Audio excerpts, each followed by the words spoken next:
Hi guys, good morning. और कल मैंने डिस्कस करा था मेरे आरआरबी एनटीपीसी अंडर ग्रेजुएट वाले मार्क्स, जो आपने वीडियो ज़रूर देखी होगी। और आज जो है, मैंने कल बताया था कि मैं 30 डेज़ सीएचएसएल का एक प्लान लेके चल रही हूँ। जो मैं 30 डेज़, आने वाले 30 डेज़ हैं, जो मैंने एग्जीक्यूट शुरू कर दिया है आज से। और वो क्या प्लान है वो मैं आज बताने वाली हूँ। मैं कैसे क्या 30 डेज़ में करने वाली हूँ और अभी मेरे मार्क्स क्या चल रहे हैं वो मैंने वैसे तो कल की वीडियोस में डिस्कस किया था, बट आज की वीडियोस में मैं फिर एक बार शेयर कर देती हूँ मेरे क्या मार्क्स चल रहे हैं। सो फिलहाल सीएचएसएल में सीजीएल के लिए प्रिपरेशन नहीं कर रही हूँ। मतलब जो जो लेवल होना चाहिए, लेवल तो सीजीएल वाला ही है, बट इस साल मैं सीजीएल नहीं दे सकती क्योंकि ग्रेजुएशन कंप्लीट नहीं हुई है। और अगले साल मेरी ग्रेजुएशन हो जाएगी, पर सीजीएल शायद मेरा अगले साल भी मैं ना दे पाऊँ, क्योंकि सीजीएल का पेपर सितंबर के आसपास लगेगा। सितंबर से पहले ही, सितंबर तो बहुत लेट हो जाता है, जुलाई अगस्त के आसपास लगेगा। और जो ग्रेजुएशन होती है, सब जिसको पता होगा, एक्चुअली ग्रेजुएशन जो है उसमें टाइम लगता है, उसकी डेट आने में, उसकी रिज़ल्ट आने में, और उनको रिज़ल्ट चाहिए फॉर्म भरने के सबमिशन से डेट से पहले। सो आई थिंक वो अगले साल वाला भी ना हो पाए, तो 2027 वाला मैं दूंगी सीजीएल, जो मेरे लिए होगा फोकस्ड वाला। सो इस साल तो मैं सीएचएसएल देने वाली हूँ, और अगले साल भी ऐसी नौबत नहीं आई वैसे तो सीएचएसएल देने की, बट अगले साल अगर ऐसी नौबत आती है तो सीएचएसएल ही दूंगी। सो फिलहाल मैं अपने बारे में थोड़ा डिस्कस करने जाऊँगी। पहले बात तो मैं पिछले साल जुलाई 2024 से मैंने पढ़ना शुरू किया था सीजीएल के लिए, और उस टाइम पे मेरी फर्स्ट ईयर लगभग कंप्लीट हुई थी। और मैंने एक साल, ऑफ कोर्स अभी सितंबर 2025 चल रहा है, तो मैंने एक साल पढ़ाई की है सीजीएल की। लेवल मैंने सीजीएल का रखा है, और सीएचएसएल के लिए मैं देती थी मॉक्स वगैरह, सीएचएसएल के मैंने दिए, सीजीएल के भी दिए हैं। तो जो पीवाईक्यू, जो टीसीएस वाला पैटर्न था, उससे तो मेरे सीजीएल और सीएचएसएल दोनों के मार्क्स काफ़ी अच्छे आ रहे थे। अभी सिलेक्शन पोस्ट का पेपर हुआ था जुलाई में, उससे पहले हम टीसीएस का पैटर्न फॉलो कर रहे थे सब। तो उस टाइम पे मेरे सीजीएल के मार्क्स समथिंग 150 प्लस आते थे हर मॉक में, और कम किसी किसी में 155 प्लस, किसी किसी में 160 प्लस भी आते थे। 170 प्लस एक प्रीवियस ईयर क्वेश्चन में मेरा प्रीवियस ईयर में 170 प्लस भी गया है। बट बाकी अगर नॉर्मल टेक्स्ट बुक से मैं देती थी, ऑनलाइन से नहीं देती थी, टेक्स्ट बुक से देती थी, और टेक्स्ट बुक पे मेरे मार्क्स ये रहते थे। ऑलिव पे मैंने किसी मेरे फ्रेंड से ऑलिव अभी लिया है, और अभी मैंने देना शुरू किया है ऑलिव के। तो आई थिंक उसमें 30 मार्क्स हैं सीएचएसएल के, और कुछ तो मैंने काफ़ी पहले दे दिए थे एक एक करके, और अभी मैं रेगुलरिटी में आई थी तो मैंने 3-4 मार्क्स रेगुलर दिए थे, जिसमें मेरे 140 प्लस नंबर आ रहे हैं, लाइक 140 टू 145 के बीच में आ रहे हैं। सो ये मेरा रेंज अभी आ रहा है। नेगेटिव, सबसे पहली बात तो नेगेटिव कम करने की कोशिश कर रही हूँ। कल मैंने जो आरआरबी एनटीपीसी वाली वीडियो मैंने शेयर करी थी, उसमें मैंने बताया था कि मेरी एक्यूरेसी जो है सिर्फ 5 गलत हुए थे, और उतने तो कभी मेरे मॉक में भी नहीं, मतलब 5 तो कभी मेरे मॉक में भी गलत नहीं, हमेशा 8 या 9 गलत होते थे हमेशा आरआरबी वाले में। तो एक्यूरेसी मेंटेन करना बहुत ज़रूरी है। अटेम्प्ट मैंने भले ही 77 किया हो, लेकिन मेरे नंबर 70 आए, यानी कि मेरी एक्यूरेसी ठीक ठाक थी। तो मैं सीएचएसएल और सीजीएल में भी एक्यूरेसी लेके चल रही हूँ। क्या फ़ायदा अगर आप 80 अटेम्प्ट कर रहे हो, उसमें से आप 15 गलत कर रहे हो, आपके 140 नंबर भी नहीं आएंगे, 130 नंबर भी नहीं आएंगे। और वही अगर आप 75 ही अटेम्प्ट कर रहे हो सपोज़, और उसमें से आपके 3 से 4 गलत आ रहे हैं, आराम से आप 140 के आसपास अटेम्प्ट, 140 के नंबर आसपास हो जाएंगे आपके। तो अटेम्प्ट कम करना है, और ज़्यादा से ज़्यादा अगर हम तुक्के भी लगा रहे हैं या थोड़ा सा लग रहा है कि अरे श्योरिटी नहीं है, तो वो 2 या 3 क्वेश्चन में करने चाहिए, उससे ज़्यादा नहीं। अगर उसको साइड में रखते हैं अभी फ़िलहाल, तो फ़िलहाल मैंने क्या सोचा है 30 दिन के लिए 30 डेज़ का सीएचएसएल का प्लान, वो मैं बताती हूँ। सो ऑफकोर्स मैंने बहुत सारे यूट्यूब वीडियोस ढूंढे, क्योंकि मेरी पढ़ाई नहीं हो पा रही थी, डेट्स नहीं आ रहे हैं अभी तक, तो पढ़ाई नहीं हो पाई थी ढंग से कि क्या पढ़े और कैसे करें एग्जीक्यूट, कैसे मार्क्स लाएं। तो अब मैंने वीडियोस देखी हैं काफ़ी सारी, उसका मैंने एक वो प्लान निकाला है कि 30 डेज़, जैसे आज 16 सितंबर है, सो आज से मैं 10 डेज़ का एक प्लान लेकर चल रही हूँ, जिसके अंदर मैं पूरा सिलेबस कंप्लीट करूँगी। 10 डेज़ के अंदर पूरा सिलेबस, जिसमें मैं रीजनिंग नहीं पढ़ूँगी, रीजनिंग के कुछ टॉपिक्स पढ़ूँगी। यानी कि जो कैलेंडर हो गया, बहुत डिफ़िकल्टी आती है मुझे कैलेंडर में। दूसरा क्लॉक, मैंने एक मॉक लगाया था, लास्ट मॉक जो मैंने 2 दिन पहले लगाया था, उसमें क्लॉक का एक क्वेश्चन आया था जो मैं फंस गई थी। तीसरा समथिंग मैं रोज़ रीजनिंग के एक सेक्शनल दूंगी और जो भी उसमें अटकी, जिस क्वेश्चंस में अटकी उनको एनालाइज करूँगी। रीजनिंग में मैं बस इतना ही करने वाली हूँ, ज़्यादा कुछ नहीं। और कोई टॉपिक्स अकाउंटिंग फिगर्स है, ये सब रिवाइज़ करना इम्पॉर्टेंट होता है, तो ये सब इम्पॉर्टेंट चीज़ों को हम रिवाइज़ कर सकते हैं। और साथ में बाकी अगर हम सब्जेक्ट्स देखें तो इंग्लिश के लिए मैंने क्या किया है, इंग्लिश के लिए मैं वोकैब जो है वोकैब के लिए मैं ब्लैक बुक यूज़ करती हूँ, black book of English vocabulary. मेरे पास ये नई वाली एडिशन है ब्लैक बुक की। और ब्लैक बुक मैंने जो इसका जो आगे वाला पार्ट है, यानी कि जो वन वर्ड सब्स्टिट्यूशंस वाले हैं, 1700 कुछ इसमें वर्ड है। ये 2024 का मई 2024 का लेटेस्ट एडिशन है, ये सबसे लेटेस्ट वाला जो एडिशन था वो है। और 2024 का ही है, तो उसमें थोड़े चेंजेस हैं जो मैंने पास्ट वाले बुक्स देखी है, 2023 वाली जो बुक्स है उसमें और 2024 वाली बुक में थोड़ी चेंजेस तो है। तो मैंने जो OWS है स्टार्टिंग वाले वो 1700 पूरे रट लिए हैं, तो मैं उनको रिवाइज़ नहीं करूँगी ऑफकोर्स। अभी तो एग्ज़ाम से 1-2 दिन पहले मैं उनको रिवाइज़ कर लूँगी। अभी मैं सिनोनिम और एंटोनिम्स पे ध्यान दे रही हूँ, और ईडियम्स पे काफ़ी ईडियम्स में अटकती हूँ मैं। तो ईडियम्स 200 पर days, idioms approx I think 1700-1800 के आसपास ईडियम्स है इसके अंदर। और ज़्यादा ईडियम्स है नहीं इसमें। अगर इसका क्वेश्चंस वगैरह देखें तो 1791 के आसपास इसमें ईडियम्स है।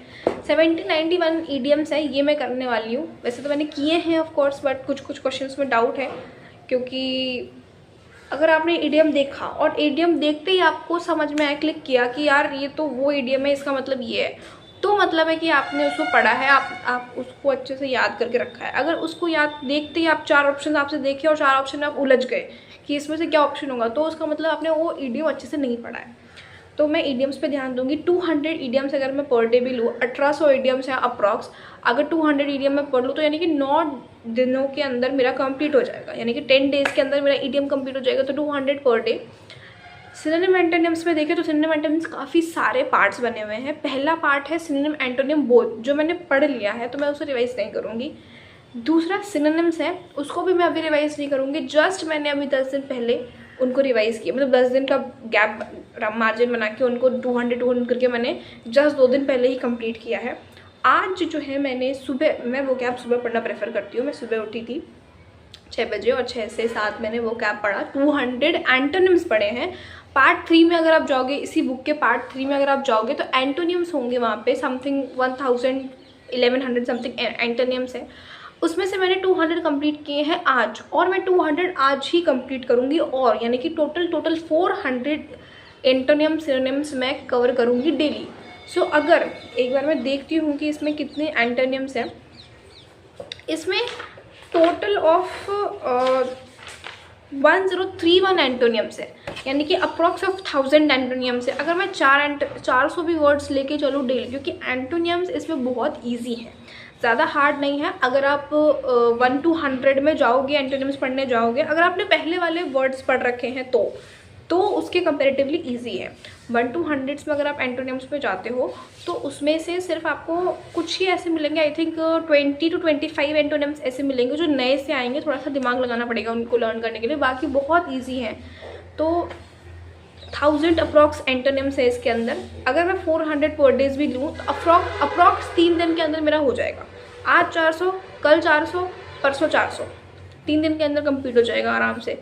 उसके बाद मैं ये जैसे C7 करके आगे, उसके आगे आता है C7, जिसके अंदर टोटल टॉप 100 रिपीटेड एंटोनियम्स है। इसके बाद मैं क्या करने वाली हूँ ना, एंड इनको मैं करूँगी अगले दिन या उसी दिन कर लूँगी, थर्ड डे के दिन ही कर लूँगी, क्योंकि उस दिन मेरा 100 का बच जाएगा। तो उसके बाद मैं क्या करने वाली हूँ 3 दिन के बाद, उसके बाद मैं एक वीडियो डाल दूँगी, फिर इसमें बाद में एंटोनियम सिनोनिम्स में क्या करने वाली हूँ, तो उसके बाद मैं एक वीडियो डाल दूँगी एंटोनियम सिनोनिम्स के लिए। बट अभी के लिए तो मैं यही करूँगी।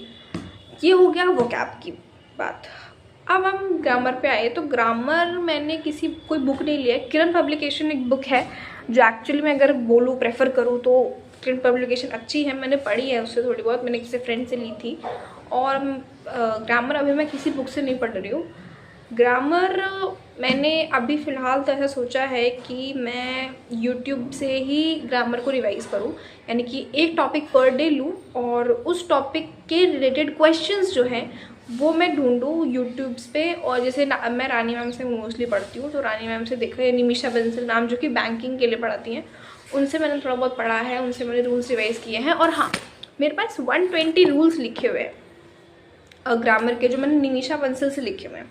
ये 120 रूल्स ऑफ ग्रामर है, लिख रहे होंगे 120 रूल्स ऑफ ग्रामर, 120 रूल्स हैं ये, टोटल 120 है। एंड अगर ये वीडियो देखनी है तो मैं इस वीडियो को डिस्क्रिप्शन में टैग कर दूँगी। इस वीडियो से बहुत हेल्प मिलेगी आपको, ये ज़रूर देखना 120 rules of grammar Nimisha Bansal की। मैम बैंकिंग के लिए पढ़ाती हैं, लेकिन एसएससी वाले बच्चों के लिए भी बहुत काम आएगी 120 रूल्स। सो जैसे मेरे पास 10 दिन का गैप है, तो मैं 20 रूल्स रोज़ रिवाइज़ करूँगी 6 दिनों के अंदर। तो बड़े बड़े रूल्स हैं, थोड़े से एग्जाम्पल्स हैं, तो उनको लिखा हुआ है मैंने, तो थोड़ा टाइम लगेगा। तो 20 रूल्स मैं रोज़ उनको रिवाइज़ करूँगी, ऐसा मैंने सोचा है। अब ग्रामर के लिए तो ये हो गया, और बाकी जो है क्वेश्चंस मैं यूट्यूब से देख के, रानी मैम के बहुत स्पॉटिंग एरर्स हैं और sectional wise topic wise errors डाल रखे हैं, वो देख लो। और नए जो अभी जैसे स्टेनो का पेपर हुआ, अभी आरआरबी तो इंग्लिश आती नहीं है उसमें, तो स्टेनो का पेपर हुआ है, इसकी आंसर की आ जाए जल्दी से, आंसर की इसके सिलेक्शन पोस्ट वाली फटाफट से। तो स्टेनो वाला हुआ है, तो उसके क्या क्या इंग्लिश में आए हैं, क्योंकि स्टेनो में तो कितनी ज़्यादा इंग्लिश आती है, इंग्लिश इंपॉर्टेंट होती है स्टेनो में, तो उसके मैं वो देखूंगी प्रीवियस ईयर में क्या इंग्लिश क्या आए हैं, पैसेज आए हैं, क्या स्पॉटिंग एरर्स आए हैं, किस टाइप के इडियम्स आए हैं, सिनोनिम्स एंटोनिम्स आए हैं, वो सब मैं देखूंगी और उनसे रिवाइज होगा। क्योंकि CHSL is 12th based exam, और स्टेनो एग्जाम जो था वो भी 12th बेस्ड का था, तो वो बहुत इंपॉर्टेंट होगा, बहुत हेल्पफुल होगा हमारे लिए। तो वो देखना बहुत इंपॉर्टेंट है, तो वो ज़रूर देखना। आप कोई भी किसी भी टीचर की वीडियो उठा लो जिन्होंने ये सॉल्व करा रखा हो, सिनोनिम एंटोनिम्स जो आए हैं स्टेनो में, उनकी वीडियो देखो। Synonyms antonyms, grammar, spotting errors, passage डाल रखा हो किसी टीचर ने, तो वो देखो, सब देखो। उसके आगे मैं बताऊं तो मैंने जीके के लिए, सबसे पहले जीके के लिए मैंने परमार की ऑफकोर्स फैटमैन मंगाई थी, और फैटमैन आई थिंक उनके नोट्स से भी बेटर है। उनके नोट्स मैंने बनाए थे, और उनके नोट्स से बेटर अगर मैं बोलूँ तो ऑफकोर्स है फैटमैन। अगर उनके नोट्स लेने हैं या फैटमैन लेने हैं, दोनों में कंपेयर करो तो मैं फैटमैन बोलूँगी कि फैटमैन लेना चाहिए। इसमें से मैंने जो है 2 टॉपिक्स उठाए हैं डेली के, मतलब हर सब्जेक्ट के 2 टॉपिक्स। मैंने क्या उठाया है क्या नहीं उठाया है उसका मैं बताती हूँ। जैसे इसमें अगर आप देखो इसके अंदर, तो अगर आपके पास बुक नहीं है, आप नोट्स, आपके पास नोट्स है, आप नोट्स से रिवाइज कर सकते हो, बात वही होगी। इसके अंदर इंडेक्स बना हुआ है, ठीक है। तो मैंने क्या किया है, इंडेक्स में से, जैसे ये ज्योग्राफी का इंडेक्स है, ज्योग्राफी के स्टार्टिंग के 2 टॉपिक्स, जैसे ये टोटल कितने टॉपिक्स है, 20 टॉपिक्स है, तो स्टार्टिंग के 2 टॉपिक्स, रोज़ 2 टॉपिक्स करूँगी तो ऑफकोर्स 10 डेज में ही कंप्लीट हो जाएगा। पॉलिटी में देखो, इसको हिस्ट्री छोड़ दो, हिस्ट्री वाले पार्ट को। पॉलिटी में अगर मैं देखूँ ना, ये रहा पॉलिटी ये रहा नीचे। पॉलिटी में टोटल आई थिंक 16 टॉपिक्स हैं, यहाँ देखो 16 टॉपिक्स हैं यहाँ तक। तो 16 टॉपिक्स जो है वो आराम से 8 दिन के अंदर कंप्लीट हो जाएंगे। और पॉलिटी तो मैंने लास्ट के जो कॉन्स्टिट्यूशन अमेंडमेंट्स हैं और आर्टिकल्स है वो मैंने कुछ दिन पहले याद किए थे। स्टार्टिंग वाले मैं थोड़े से भूल रही हूँ, तो वो ऑफकोर्स याद कर लूँगी। इकोनॉमिक्स के भी इसमें 10 टॉपिक्स हैं, उसको 10 दिन में एक एक करके याद कर सकते हैं। और रही बात हिस्ट्री की, तो हिस्ट्री तो मेरी फेवरेट है, और हिस्ट्री तो वो भी 2-2 दिन करके टॉपिक मैं याद कर सकती हूँ। तो हर दिन के वीडियो, मतलब दिन के एंड में मैं एक वीडियो डालूंगी जिसमें मैंने क्या टॉपिक कवर किया है आज, वो मैं डिस्कस करूँगी। उसके बाद टॉपिक करने से कुछ नहीं होगा, चाहे जीके हो चाहे मैथ्स हो। तो मैंने लिटिल बॉय मंगाई थी फैटमैन के साथ साथ, और उसके साथ साथ लिटिल बॉय के साथ साथ मैं ये वाला कंप्लीट करने वाली हूँ। लिटिल बॉय के सारे क्वेश्चंस लगाएंगे, और जो क्वेश्चंस नहीं आएंगे उनको थोड़ा गो थ्रू कर लेंगे कि क्या क्या किस लिए नहीं आए क्वेश्चन, और लेवल 2 लेवल 1 दोनों लगाएंगे। और डेली मैं थोड़ा सा मार्क्स शेयर करते जाऊँगी, जो रोज़ शाम के एक 5 to 6 मिनट्स की वीडियो डालूँगी, उसमें शेयर करूँगी कि क्या मेरा रहा, क्या मैंने मार्क्स अटेन किए हैं इसमें। तो ये तो हो गया जीके का। अब रही बात रीजनिंग की, तो मैंने रीजनिंग की तो बता दी कि रीजनिंग में पढ़ने से रही, रीजनिंग तो ऑफकोर्स जो छोटे मोटे टॉपिक्स हैं वो पढ़ लेंगे। रीजनिंग तो ऑफकोर्स हम 20-25 सही कर देते हैं, 24 के आसपास हम क्वेश्चन अप्रॉक्स सही करते हैं। मैं भी 23-24 क्वेश्चन सही कर देती हूँ, लेकिन रीजनिंग में थोड़ा हार्ड टॉपिक्स भी आने लग गए हैं। रही बात मैथ्स की, तो मैथ्स के लिए गगन सर से पढ़ा है मैंने मैथ्स, पूरे टॉपिक सारे गगन सर से कंप्लीट किए हैं। सो मेरे पास उनकी SSC maths the complete coaching करके ये 8000 TCS MCQs करके एक बुक है, इनसे मैं कवर करती हूँ। मैंने काफ़ी सारे क्वेश्चन इसमें से किए हुए हैं और काफ़ी सारे मेरे रखे हुए भी है, बहुत सारे क्वेश्चंस मैंने अभी इसमें से नहीं किए हैं। तो वो क्वेश्चंस मैं करने वाली हूँ इनमें से, और तो कुछ ज़्यादा टॉपिक्स नहीं उठाऊँगी। लेटेस्ट जो पैटर्न पे आए हैं वो क्वेश्चंस मैं करूँगी।